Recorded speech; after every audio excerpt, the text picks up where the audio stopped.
They thought he was just a man in a suit, a harmless human diplomat. But the Galactic Council made one mistake. They touched him, and the moment their hands grabbed his arm, everything changed, because behind that calm smile was something far deadlier than they could imagine, something trained to kill in ways they had never seen.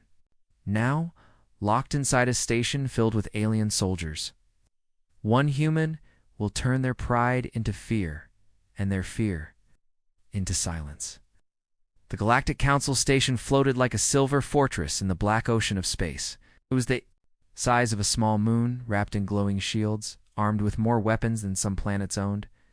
Inside its metal heart, alien leaders gathered in the great chamber, tall insectoids with crystal armor, scaled reptilians with eyes like burning coals, feathered beings with long beaks, and many others. They spoke in low voices, words dripping with suspicion. Their topic was the same for weeks now: humans. Rumors said humans were unpredictable. Some said they were dangerous. Others laughed, saying they were weak. But all agreed on one thing: they could not be trusted. And yet, today, one of them was walking through their gates. His name was Daniel Kane. His file said, "Human Diplomat." The council believed they would read him like an open book. They did not know the truth. Kane's shuttle slid into the docking bay, engines humming like a whisper. The bay doors closed behind him, sealing him inside. He stepped down the ramp, dressed in a perfect black suit and tie, shoes shining like glass. He walked with steady steps, shoulders straight, eyes calm but sharp. His hair was neat, his face unreadable. To the aliens, he looked like nothing more than a polite man from a soft world. They saw no armor, no weapons. They did not see the years of battle buried beneath that suit. They did not see the man who had once moved through war zones like a shadow, leaving only silence behind. They did not see the operative that human generals called the one they send when the mission cannot fail. The council thought they were meeting a diplomat. They were meeting something else entirely. Two tall reptilian guards approached, scanning him from head to toe. Kane didn't flinch. He kept walking, hands at his sides. The docking bay smelled faintly of metal and ozone, a cold, dry scent that reminded him of old battlefields. His eyes moved, just enough to study the walls, the cameras, the number of guards in the shadows. He counted 12 in the bay alone, all armed with plasma rifles. Every detail locked into his mind like a map. His pace never slowed. When he reached the checkpoint, a winged officer stepped forward. "Daniel Kane, the council is waiting," the alien said, voice smooth but with a hint of mockery. Kane gave a polite nod. "Lead the way." They moved through a long corridor, white walls glowing with soft blue light. The floor panels were spotless, reflecting the overhead glow. To anyone else, the corridor would look peaceful. Kane saw something else: perfect ambush territory. Narrow, with no cover, only one way forward and one way back. Ideal for trapping someone. His mind noted every door, every possible escape point, every shadow where a sniper could hide. His face showed nothing. He listened to the guards' footsteps. Behind him, heavy, confident, they thought they had the upper hand. Kane let them believe it. They reached a towering doorway carved with alien symbols. The great chamber of the Galactic Council lay beyond. The doors slid open with a slow, deep hiss. Inside, the air was warmer, heavier. Hundreds of eyes turned toward him, some cold, some curious, some openly hostile. The council sat in a great circle, their thrones arranged like a halo around a central speaking platform. Kane walked to the center, every step echoing in the silence. The alien leaders studied him, taking in his smooth suit, his human face, his calm stance. They saw no threat. They saw no weapon. They were wrong. An insectoid counselor leaned forward. "Human, we welcome you to this chamber. But know this: your people walk a thin line in this galaxy. One wrong step, and you fall." Kane met the alien's many eyes. "Then I will make sure I do not trip." A few of the counselors hissed in amusement. Others frowned. The reptilian general on the far side leaned to another counselor. Speaking in a language Kane didn't know, but the tone was clear. This human is nothing. Kane kept his gaze steady. He knew when to strike and when to wait. Now was the time to wait. Without warning, a deep alarm began to wail. Red light flashed through the chamber. Guards poured in from every entrance, weapons raised. Kane did not move. The reptilian general stood. "Daniel Kane, you are under suspicion of espionage. You will come with us for questioning." The word questioning sounded like torture. Kane stayed silent. 2 guards grabbed his arms. Their claws dug into his suit jacket. He looked down at the grip on his arm, then back up at the general. The general smirked. "You have no power here, human." Kane let them lead him out of the chamber. The corridor felt colder now, the blue light sharper, almost surgical. More guards joined them as they walked, boots hitting the floor in perfect rhythm. Kane's mind was a machine, counting steps, measuring distances, memorizing their weapon positions. They reached a bend in the hallway where no cameras were in sight. Kane glanced at the wall, a faint vibration, power lines behind the panel. His lips curved slightly, almost invisible. The guards noticed nothing. One guard shoved him forward, muttering something about soft skin under his breath. Kane kept walking, still calm, still patient. They were taking him somewhere deep. Interrogation rooms, maybe. He knew the type. No windows, no witnesses. The perfect place to make someone disappear. But Daniel Kane had been in worse places. Places where the air burned in your lungs, where the ground shook with artillery, where every shadow held death. This hallway was nothing. These guards were nothing. They just didn't know it yet. As they passed another intersection, Kane saw it the perfect place. No cameras, only for guards close, to further back. Enough space to move, enough time to act, but not yet. He let them push him forward again. His eyes scanned the next corner. The perfect moment was coming. When it came, it would be fast. Silent, final. Somewhere far away, a human stealth ship floated in the black, its crew waiting for a single coded signal. Kane's watch, hidden under his cuff, ticked once. He took a slow breath. The guards didn't notice. They never did. The moment was almost here. The corridor narrowed, the white glow from the walls bending around the curve ahead. Kane felt the tension in the guard's grip firm, almost eager. They wanted to show him who had control here. The reptilian to his right kept his claws tight. On Kane's arm, the metal tips scraping faintly against the fabric of his suit jacket. The alien's tail flicked every few steps, a subconscious twitch of dominance. The one on his left was quieter, his armor heavier, his breathing controlled. They thought they were the hunters. They didn't see they were walking into a trap, Kane's trap. The hum of the station was steady in the background, the deep thrum of reactors feeding the life of this floating fortress. Kane's eyes flicked to the ceiling, saw the panels, the spacing between the lights, the faint shadow of power conduits running along the edges. The vibration from earlier confirmed what he suspected. The energy grid for this section was concentrated in these walls. A well-placed strike could kill the lights, kill the cameras, give him seconds of darkness. Seconds were all he needed. They passed the first intersection. The 2 rear guards slowed slightly, checking corners. Kane's steps remained measured. One in front barked an order in his own language, probably telling them to move faster. The corridor here was empty, almost too empty.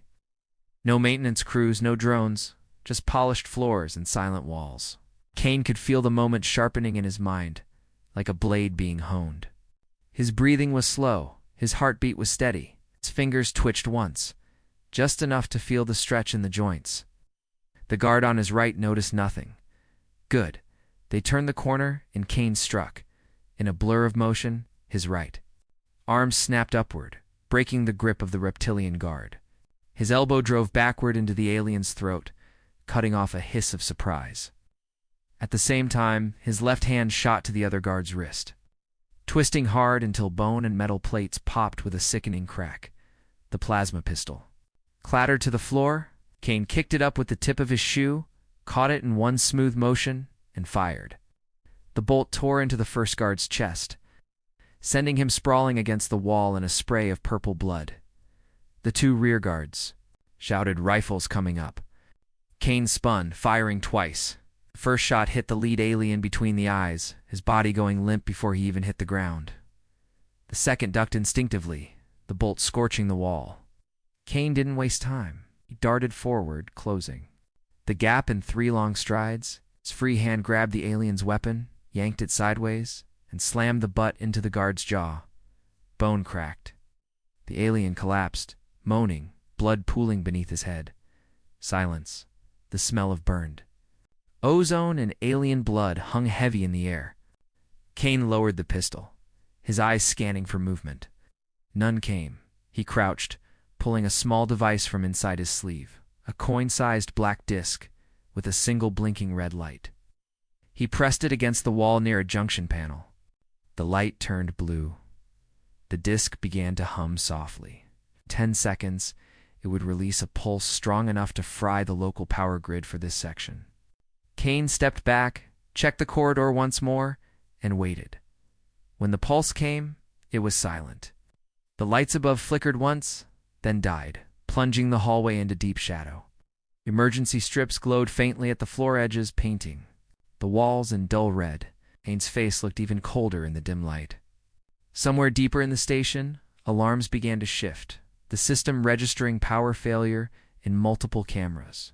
Kane moved fast, stepping over the fallen bodies. He picked up one of the rifles, slung it over his shoulder, and continued down the corridor in the opposite direction from where they had been leading him.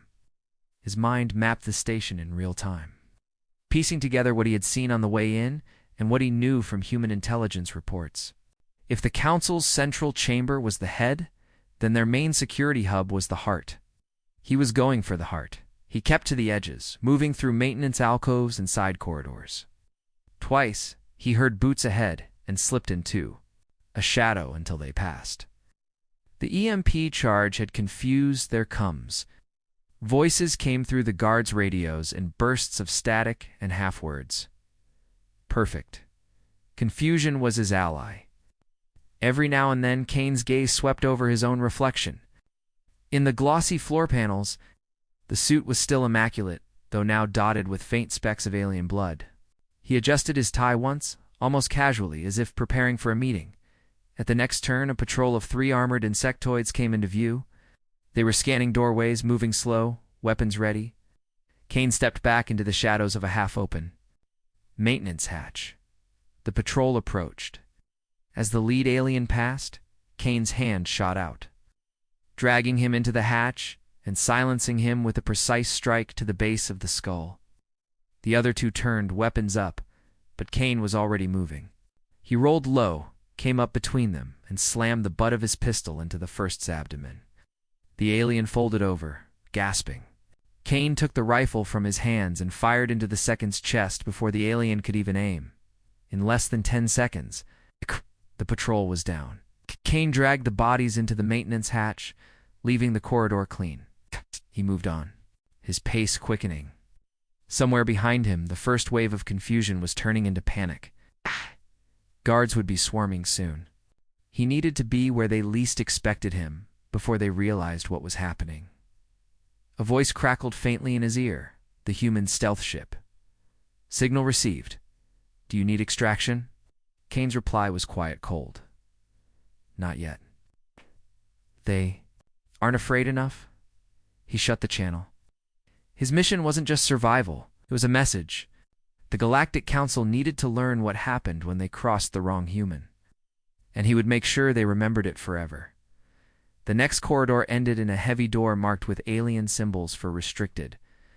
Kane crouched, pulling another device from his jacket, a thin black rod with a digital display. He pressed it to the lock. The device hissed softly as it burned through alien encryption. The lock clicked open. Kane stepped inside. The room beyond was dark, except for a few glowing holoscreens. Rows of consoles lined the walls, alien text scrolling across them. Kane smiled faintly. This was the security hub. From here he could control doors, lights, cameras, even life support in certain sectors. Walked forward, his footsteps. Slow, deliberate. The game had changed. He was no longer the one being hunted. He was the hunter now. The security hub was silent, except for the faint hum of the holoscreens. Rows of alien text scrolled down glowing panels, showing live feeds of corridors, docking bays, and the council chamber. Kane moved between them, his eyes scanning quickly, memorizing guard positions. He saw squads rushing toward the section he had left behind, weapons ready, their voices sharp with tension. Good. They were chasing a shadow. They had no idea he was already deep inside their heart. He reached the main console and pulled a slim black cylinder from his jacket. It looked harmless, but inside it was a virus designed by human intelligence, something no alien system could defend against. Kane pressed it to the console's input slot. Soft beeps sounded, and streams of alien code began to flicker, slowly twisting, warping, breaking apart as the virus ate through them. Within seconds, cameras went blind and whole. Sectors' doors locked or slid open without warning. And the station's security AI began flooding its own guards with false alerts. Kane watched calmly as chaos bloomed across the screens. From the far corner of the hub, a door hissed open. Two alien technicians stepped inside, speaking quickly to each other in their sharp, clicking language. They froze when they saw Kane. Standing there, one reached for the wall alarm. Kane moved before his suit jacket could even sway from his previous step. In a smooth motion, he was across the room, grabbing the alien's wrist and twisting until the bones gave way with a sick crack. The other alien backed away, hands raised, trembling. Kane silenced him with a quick strike to the throat. Fell without a sound. He dragged them into a storage alcove, shutting the door. The virus finished its work. Kane tapped a command on the console, opening a new set of feeds. This time, he was looking for the docking bay controls. They were easy to find. He smiled faintly. In less than a minute, he had locked every external hatch except one, his shuttle's bay. If things went bad, that would be his exit. If things went right, it would be their grave. He turned toward the door, but a sudden hiss of air made him pause. The side wall of the hub slid open, revealing a hidden passageway. Kane's eyes narrowed. This wasn't on the public station layout. It was narrow, dim, and sloped slightly downward. Curiosity was dangerous, but sometimes necessary. He stepped inside, moving quietly, his pistol ready. The passage twisted for 50 meters before ending at a small observation deck. Through the reinforced glass, Kane could see straight into the council chamber. The alien leaders were shouting, now their voices overlapping in panic. The reptilian general was slamming his tail against the floor, demanding Kane's capture. The insectoid counselor was pointing at the main doors, insisting they should seal the chamber. They didn't know. He was watching them. They didn't know he could hear faint snippets of their words through the hidden comm channel wired into the deck. The human is dangerous. We should have killed him in the bay. He is not what he claims to be. Kane leaned against the wall, listening. Their fear was growing, and that was exactly what he wanted. But fear wasn't enough. They needed proof. Proof that humans were not prey, that humans were something the galaxy should never provoke. He left the observation deck, retracing his steps to the hub. On his way, he heard heavy footsteps ahead. 3 armored soldiers appeared, their helmets gleaming under the dim emergency lights. They were elite guards, he could tell from the black stripes on their armor. They carried long plasma rifles and moved in perfect formation. Kane slipped behind a support beam, waiting. As they passed, he struck. The first never saw him coming. Kane's arm hooked around his neck, snapping it before the alien's finger could touch the trigger. Took the rifle, fired 2 shots, one into the second guard's chest, another into the third's leg. The last guard tried to crawl away, hissing in pain. Kane knelt beside him, speaking in a calm voice. Tell your general, human is coming. Then he stood and walked away, leaving the alien clutching his wound, staring in terror. Back in the hub, Kane accessed the life support controls. With a few commands, he cut oxygen flow to several empty corridors. The guards chasing him would now be running into dead air, burning through their suits' limited reserves. That would slow them down. He triggered localized gravity surges in other areas, pinning patrols to the floor or ceiling. Everywhere he wasn't, he made the station fight itself. His earpiece crackled again. The stealth ship's captain spoke. Quietly, your window is closing. Enemy reinforcements inbound. Kane glanced at the clock on the console. Oh, plenty of time, he said. He turned toward the door and headed out. His next destination was the council chamber, not to talk, but to deliver a message in person. The corridors were louder now. Distant weapon fire echoed through the station. The smell of scorched metal and alien blood filled the air. Kane moved like a shadow, never staying in one place for more than a second. He used service hatches, climbed maintenance ladders, and slipped past patrols distracted by false alarms. The virus was still working, making doors close on squads, trapping them, forcing them to cut through walls while Kane passed unseen. He was 2 corridors away from the council chamber when a squad of 8 soldiers blocked his path. Their armor was heavier than the others, their weapons bigger. Kane ducked into cover, assessing. A straight fight would waste time, so he chose a different way. He waited until they advanced, their boots thudding in unison. Then he stepped out, firing 2 shots into the corridor ceiling. The plasma bolts hit a conduit, and a shower of molten metal and sparks rained down on the soldiers. They staggered, shields flaring. Kane charged in, closing the distance before they could regroup. He smashed the butt of his rifle into one's helmet, spun, and drove a kick into another's knee.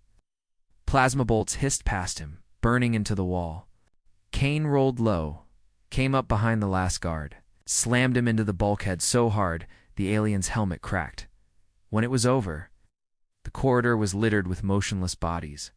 Kane adjusted his tie, breathing steady. He picked up a fresh rifle, checked the ammo, and walked toward the chamber doors. Beyond them, the most powerful leaders in the galaxy were waiting. They thought they were safe behind walls and guards. They thought a human in a suit couldn't reach them. They were about to learn how wrong they were. The massive double doors to the council chamber loomed ahead.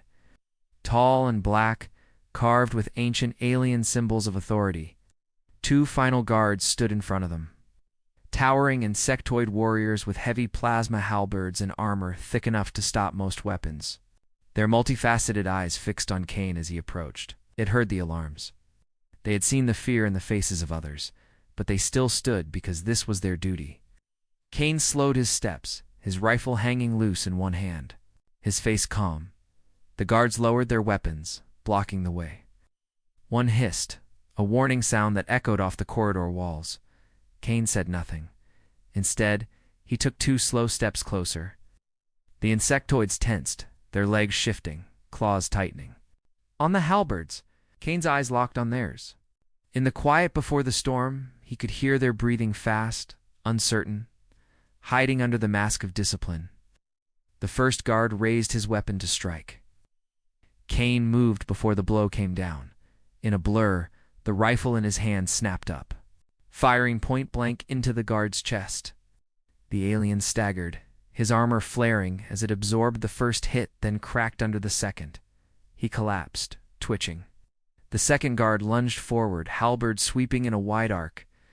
Kane sidestepped, grabbing the shaft mid-swing, and yanked it forward, pulling the alien off balance. A sharp kick to the knee joint made the guard roar in pain. Kane spun the halberd around and drove its blade straight into the alien's side. Purple blood spilled across the polished floor. The guard fell, motionless. Kane stepped over the bodies and placed both hands on the massive chamber doors. They were locked, but he already knew that would not stop him. He knelt, pulling a thin explosive strip from inside his jacket. It was no bigger than a belt, but its detonation would slice through reinforced alloy. He pressed it along the door's seam, tapped a small panel, and stepped back. A single beep. Then a deep, muffled thump. Smoke and sparks hissed from the seam, and the door slid open with a heavy groan. Inside, the council chamber was chaos. Alien leaders were shouting, their translators spitting out overlapping words in dozens of languages.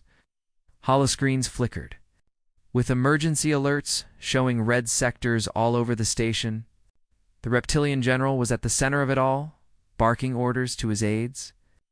When the smoke cleared and Kane stepped through the open door, every voice stopped. The silence hit like a wave.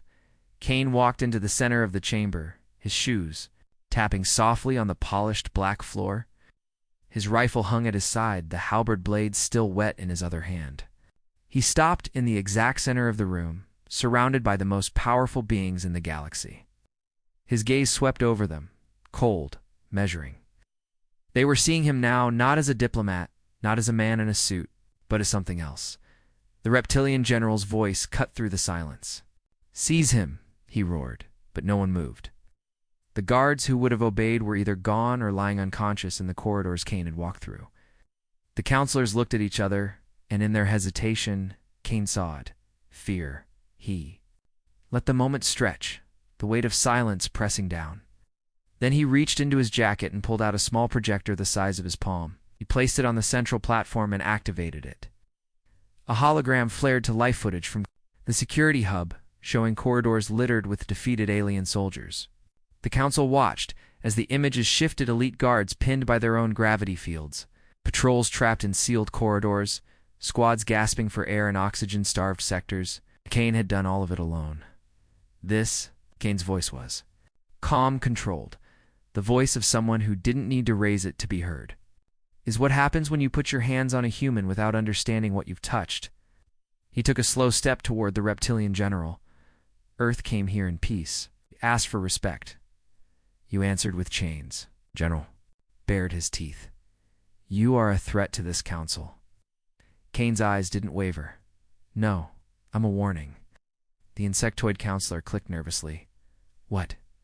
What do you want, human? Kane glanced at the hologram, then back at them. I want you to remember this day. I want you to remember what one man in a suit can do when you push him. And I want you to think. What would happen if Earth sent more? The chamber stayed silent. Even the hum of the station's systems felt distant. Kane's words hung in, the air like a blade waiting to fall. He picked up the projector, turned, and began walking toward the doors. 2 guards, late arrivals, rushed in to block him. Kane didn't slow. His hands moved once to quick strikes. Before their weapons hit the floor, he stopped in the doorway, half turning to look back at the council. His voice was quiet, but it carried to every corner of the room. You can tell your people I was here, or you can bury the truth. It doesn't matter. The galaxy will know. Then he stepped out, leaving the chamber in stunned silence. Behind him, voices slowly rose, again fearful, angry, confused. The reptilian general slammed his clawed fist against the arm of his throne, his tail lashing violently. But even he said nothing that could erase the image burned into every mind in that room. A human, walking through their fortress as if it belonged to him. Kane didn't rush. His pace was steady as he moved back into the corridors, weapons in hand, the emergency lights painting the walls in deep crimson. The council had just seen a glimpse of something they couldn't control. And deep down, they all knew they might never be able to control it. The stealth ship's captain's voice came through the earpiece again. Your signal's strong, Kane. You ready for pickup? Kane's answer was as calm as ever. Not yet. There's one last thing I need to do. And with that, he disappeared into the smoke and shadows of the station, leaving the council to wonder if they'd just met a man, or something far worse. Kane moved deeper into the station, away from the council chamber, away from the extraction point. The emergency lights painted his path in red, and the low wail of the alarm filled the air like a warning to every living thing inside. Moved fast, but never ran. His steps measured, silent. The station felt alive, now metal walls groaning under the weight of fear. Distant footsteps echoing in half-empty corridors, voices speaking hurriedly in languages he didn't understand. The guards were regrouping. That was good, meant. They still didn't know exactly where he was going. He passed through a narrow maintenance tunnel, ducking under low pipes that dripped with condensation. The air was thicker here, heavier, almost damp. The far end, a locked service hatch barred his way. Kane set his rifle down for a moment, knelt, and produced a compact device from his belt, a small plasma torch. Its thin blue flame hissed.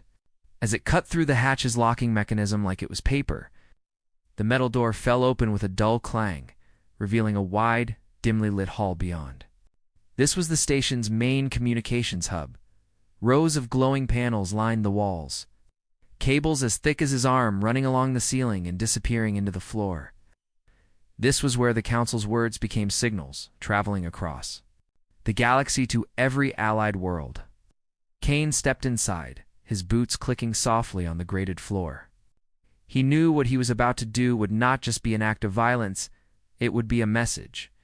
A group of technicians turned at the sound of his footsteps. They froze, eyes wide, some trembling as they realized who stood before them. Kane didn't shout, didn't threaten. He simply raised his hand and pointed toward the far exit. "Leave," he said, his voice low but carrying weight. They hesitated for only a second before rushing out, their tools and datapads clattering to the ground. Behind them, once alone, Kane moved to the central console. He tapped a sequence into the controls, his fingers swift and sure. He had studied the schematics for weeks before this mission, memorizing every bypass and override. The screen flashed red in protest, trying to lock him out, but Kane had brought his own codes, human codes. A small device from his pocket slid into the console's port.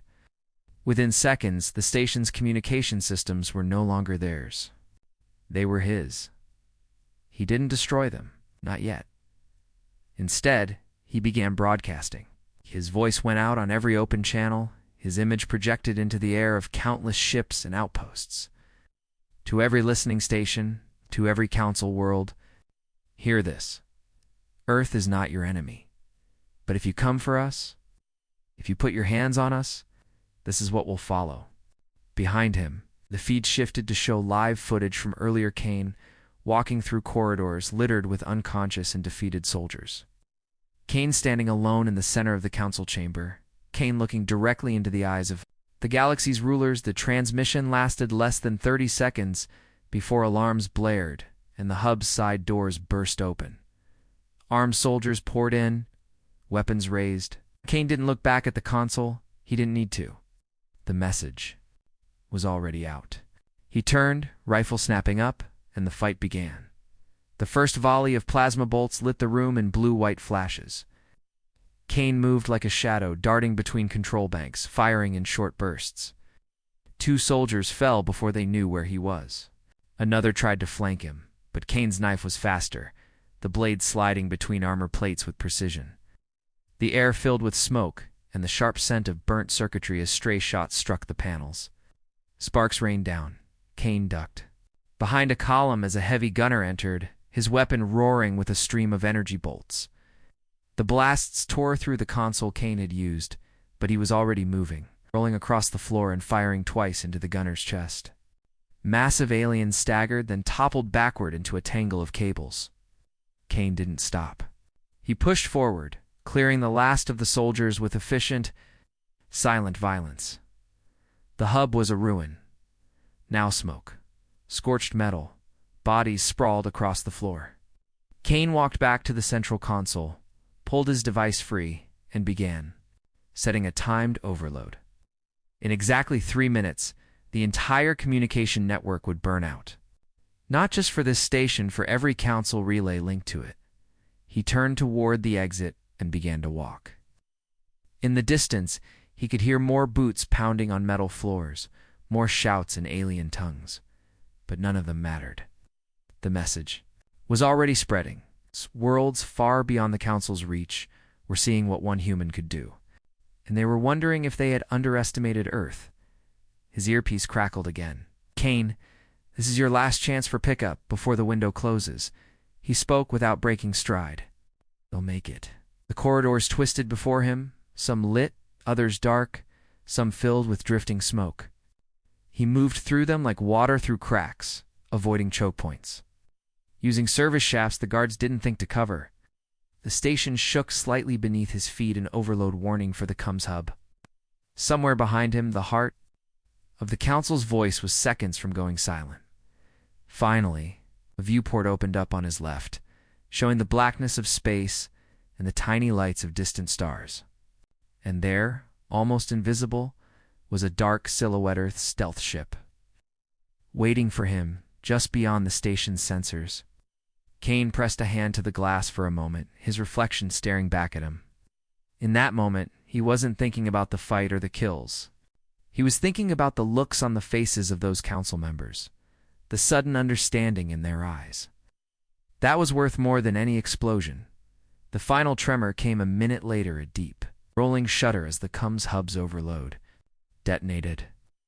The lights in the corridor flickered, died, and emergency red replaced them. The Galactic Council had just gone silent to half their territory. Kane smiled faintly. This was no longer just survival. This was history. The silence after the explosion was almost worse than the alarms. The station felt different now, not just damaged, but wounded. Kane could feel it in the air, a strange heaviness pressing against his skin. Somewhere far behind him, the communications hub was nothing but scorched metal and melted circuits. The council's voice had been cut in half, but they weren't done. Not yet. As he moved down a narrow maintenance passage, Kane noticed something unusual. The normal background noise distant. Shouts, running footsteps was gone. It was too quiet. He slowed his pace, letting his breathing steady. That's when he heard it. Faint metallic scrape like claws dragging against the wall. It wasn't close, but it was following him. His earpiece crackled with urgency. Kane, be advised. We've picked up movement on your level. Not a patrol. It's something else. He didn't need the warning. He already knew. The council wasn't sending soldiers anymore. Soldiers could be outmatched. This would be different. This would be personal. The scrape came again, this time. Closer, followed by a low, almost animalistic hiss. Kane stepped into a wider corridor, his eyes scanning the shadows. The lighting here was dim, just enough to see the faint shimmer of heat distortion at the far end. Someone, something, was cloaked. Kane's mind went still. His training kicked in. He slung his rifle over his back and drew the short blade from his thigh sheath, holding it low. His eyes stayed on the shimmer as it moved forward, slow and deliberate. The cloak flickered for half a second, revealing a tall, lean figure with armor unlike the others. Black plating hugged its frame, the surface covered in strange alien symbols.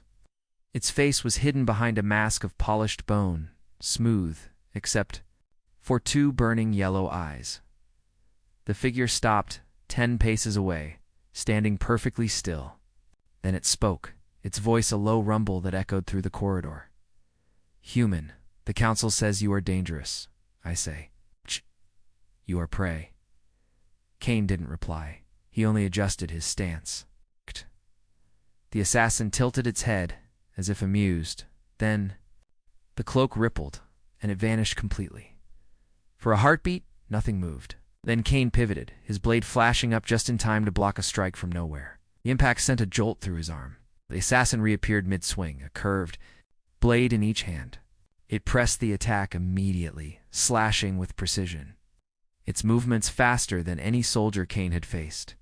He gave ground, blocking and sidestepping, the narrow corridor forcing them close. A blade scraped along his forearm guard, sparks flying. Kane countered with a quick thrust, but the assassin twisted away, vanishing again. He turned, listening for the faintest sound. There behind him, Kane dropped low as a blade whistled over his head, then surged forward, shoulder-checking the assassin into the wall. The alien hissed and swung wildly, forcing him back. The fight became a blur of motion. Cloak, strike, vanish, reappear. Kane's arms burned from blocking, his breath coming fast, but he could feel the assassin testing him, adjusting. Why, it wasn't fighting for speed anymore. It was hunting for an opening. Kane decided not to give it one. He feigned a stumble, letting his blade drop slightly. The assassin took the bait, lunging forward for a killing blow.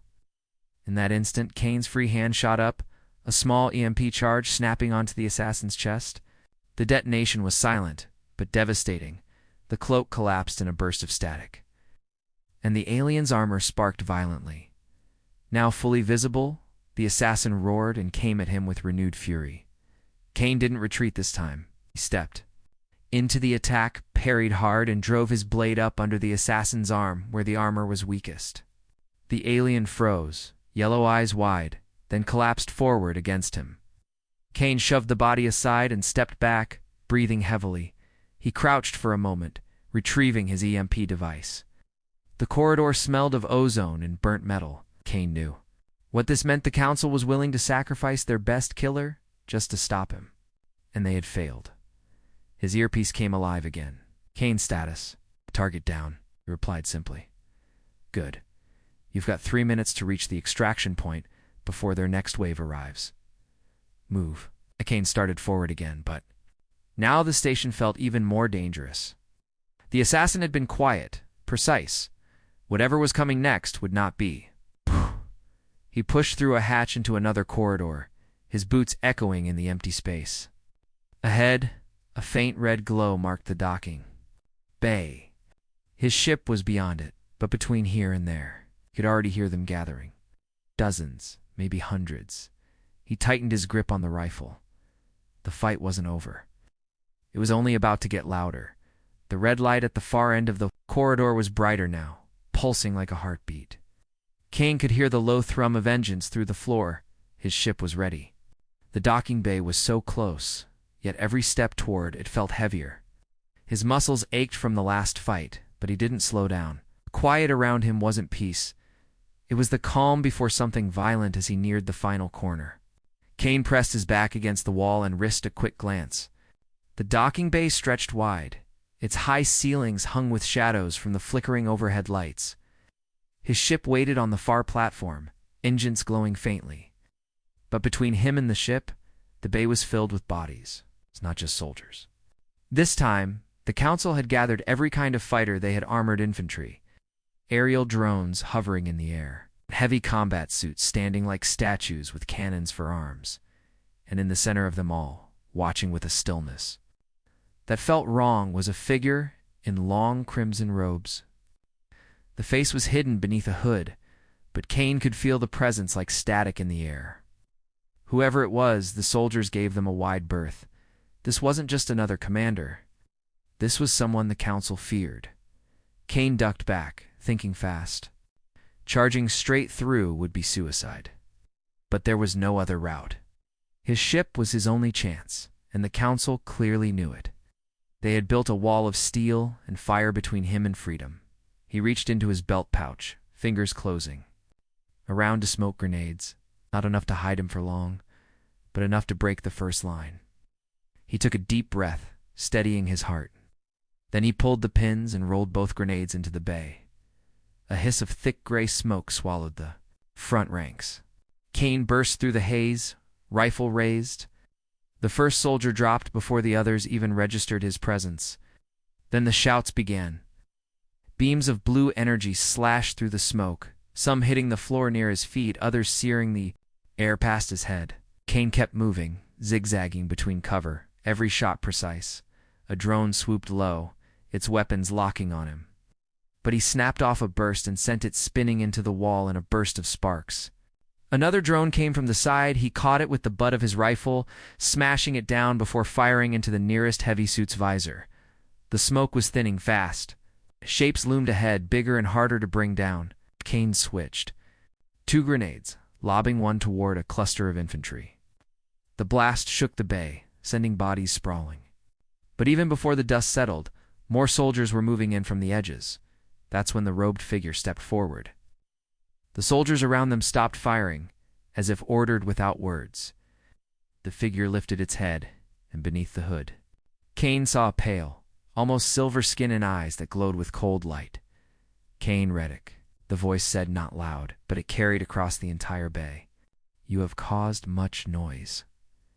But the game ends here. Kane's reply was a single shot, aimed straight at the figure's chest. The bullet stopped midair, hanging as if trapped in glass, then dropped harmlessly to the floor. The figure smiled faintly, and then Kane felt it pressure, like invisible hands closing around his throat. He staggered, clawing at his neck, the world narrowing to a tunnel. The robed figure was using some kind of tech or worse, something else entirely. Kane forced himself to think past the panic, past the crushing weight. His left hand found the small pulse detonator on his belt.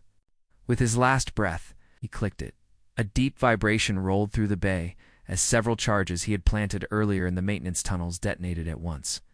The floor beneath half the council's forces shuddered, plates of metal warping and collapsing. Soldiers and drones went tumbling into the darkness below. The grip on his throat vanished. Kane dropped to one knee, gasping, but he didn't waste time. He surged forward, firing at anything between him and the ship.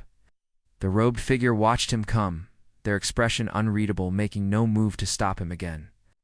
Almost as if they wanted him closer. By the time he reached the ship's boarding ramp, the Council forces were regrouping. Kane ran up, hitting the controls to seal the hatch. The engines roared to full power, lifting the ship from the dock. But as he strapped into the pilot's seat and angled for escape, his sensors lit up with a warning. Multiple ships were moving to intercept. And on the coms, a voice slid into his ear, cold, calm, and certain. "You can run, Kane Reddick, but we will follow." The Council does not forgive. Outside the viewport, the stars seemed to twist unnaturally, as if something huge was moving just out of sight. Kane's hands tightened on the controls. He didn't know what was out there, but he knew this fight was far from over. The blackness of space stretched in every direction, endless and cold. Kane's ship cut through it at full speed, engines screaming. Behind him, 3 Council cruisers chased like predators, their hulls glowing with the heat of the chase. The time he tried to jump into hyperspace, they blocked his path with some kind of jamming field. They wanted him alive. Or maybe they just wanted him to suffer first. The cum crackled again. That same cold voice from the robed figure slid into the cockpit. "You are far from safe, human. Out here, no one will help you. Give up, and perhaps your death will be quick." Kane didn't answer. He was too busy entering a string of coordinates into the nav console numbers no Council database would recognize. His hands were steady, but his jaw was tight. This was it. Plan B, the one option he had hoped he would never need to use. He glanced once at the small silver pendant hanging from the control panel. It was old, scratched from years of use, and shaped like a strange spiral. Not a family keepsake, not a lucky charm. It was a key to something the galaxy had forgotten. Or maybe tried to bury. The chasing cruisers drew closer, their weapons powering up. Kane didn't bother with evasive moves now. Instead, he pushed his ship straight toward the empty patch of space where his coordinates led. On the scanners, it looked like nothing, just another piece of void. But Kane knew better. The first shots tore past his hull, shaking the ship. Flashed red across his controls, but he didn't slow down. His finger hovered over the pendant. At exactly the right point, he pressed it into a small slot hidden on his console. The stars outside bent. The void ahead rippled like black water disturbed by a stone. Then slowly something enormous began to emerge. It wasn't a ship. It wasn't even made by human hands. It was ancient, older than the Council, older than most stars. A vast ring of metal and stone, cracked and scarred from 1,000 battles, rotating with silent power. At its center burned a dim, dying light, the remains of a star captured and tamed long ago. The Council cruisers slowed. Kane imagined the looks on their captains' faces. This was not in their mission briefing. The voice on the com returned. Sharper now. "What have you done?" Kane smiled for the first time since this chase began. "Just waking up an old friend." The ring stirred.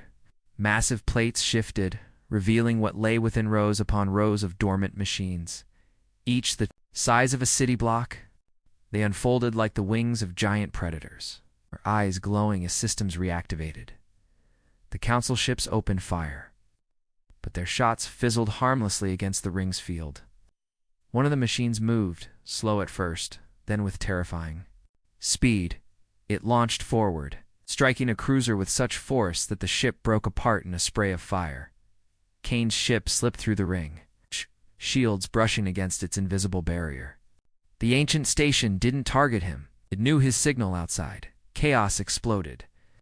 The remaining Council ships fired wildly, trying to escape, but more of the machines were waking.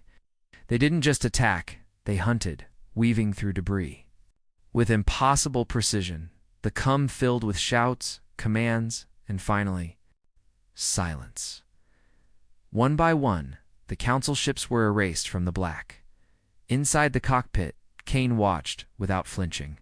This wasn't victory yet, it was only a warning. The Council had followed him here. They knew humans had access to something. The galaxy thought was gone forever. When the last machine returned to the ring, and the space around him was quiet again, Kane keyed in a new course. His ship angled away, leaving the station behind. The pendant slid back into his pocket. The robed figure's voice returned one final time, faint, almost broken. "We will find you, Kane Reddick." And when we do, the signal cut. Kane sat back, eyes on the starfield ahead. Somewhere deep in the Council's archives, alarms were going off. Their hunters had failed. Their secret advantage was gone. And now they knew. Humanity had teeth. He leaned forward, speaking to no one in particular. "Come and try." Far. Behind him, the ancient ring turned slowly in the dark, its guardians waiting for the next time their key would call them. Because Kane knew this war wasn't over. No, it had only just begun.